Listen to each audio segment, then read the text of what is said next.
Պարոն Հարությունյան, ընդհանուր առմամբ ինչ սպասելիքներ այս դատական նիստից եւ որքան տեղյակ եմ չկա, չէ, ուղիղ ցուցմունք այս գործով Արշակ Սրբազանի դեմ։ Նախ առաջինը ինչ սպասելիք,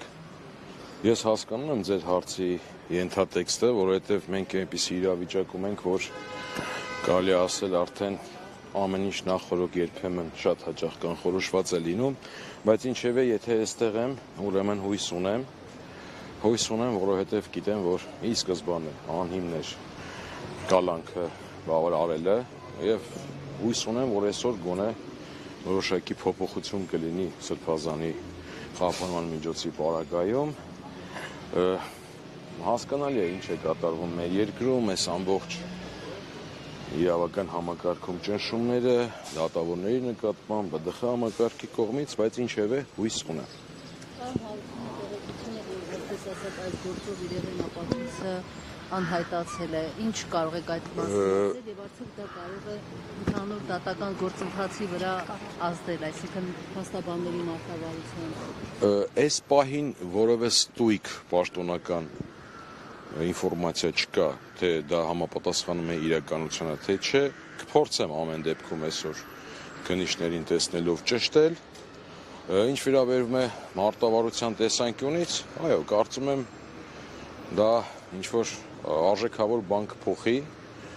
մնացածը ժամանակը ցույց կտա։ Անհայտության ըստ իրավատեսական է, հա, ձեր մոտեցումը, միջնորդությունը քննելու քարտոյան, իդեպ 3 փաստաբան 3 օր առաջ դատավորը այս դատավորը Ներողություն, ես չասացի, որ լավատեսական է, ես ասացի հույս կա, հույս միշտ կա, մանավանդ գործի մանրամասներին տեղյակ լինելով, այդ հույսը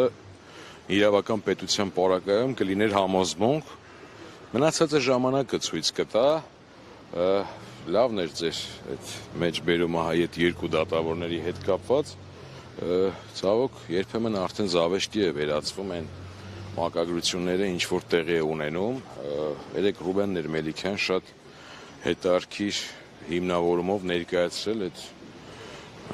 մաթեմատիկական հաշվարկը, բայց որ իրականում տրամաբանությունից դուրս է, որովհետև այդպիսի զուգադիպություն չի կարող լինել, որ 4 կալանավայրում գտնվող սրբազաններից,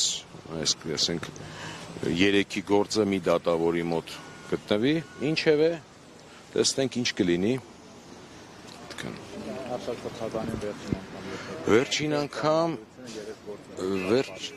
Վերջին անգամ տեսակցել եմ 3-ի առաջի օրը, տրամադրությունը ինչպես մի շատ լավ էր,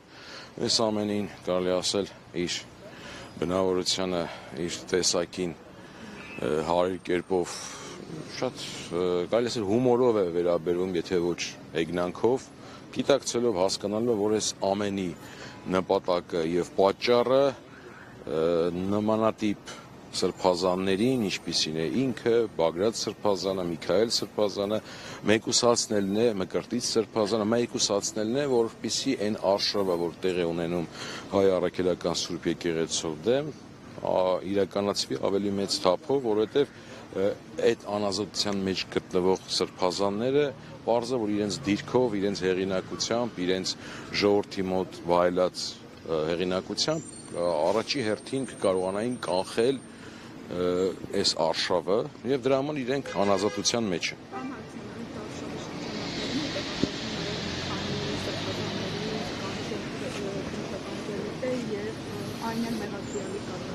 Ի նկատի ունեք այն 3 որ մեղադրանք միանշանակ դրա շրջանակներում է, մենք նախորդ կանխատեսում էինք, որ դա տեղի ունենալու, որ ամեն ինչ արվելու է, որպեսզի եւ վեհապարի եւ սրբազանների ելքը կանխվի Հայաստանից, որպեսզի այն ժողովը, որ տեղի ունենալու չլինի, դա սպասելի էր, կանխատեսելի էր։ Գիտեք, ամեն ինչ արվում է, որպեսզի այդ արշավը հայ առաքելական եկեղեցու դեմ, որ այդ ամոթալի արշավը, որ իրականացվում է, իրենց նպատակին հասնեն, ի կատարածվի, բայց ես դեռևս տարի ու կես 2 տարի առաջ եմ հարցազրույցով նշել, որ չի կարող մի խմբակ հաղթել 1700-ամյա եկեղեցուն, որը անցել է մոնղոլ թաթարներով, բոլշևիկներով, արաբներով, տարբեր արշավներով, արշավանքներով եւ միշտ հաղթած է դուրս եկել։ Ես եմ շնորհակալ։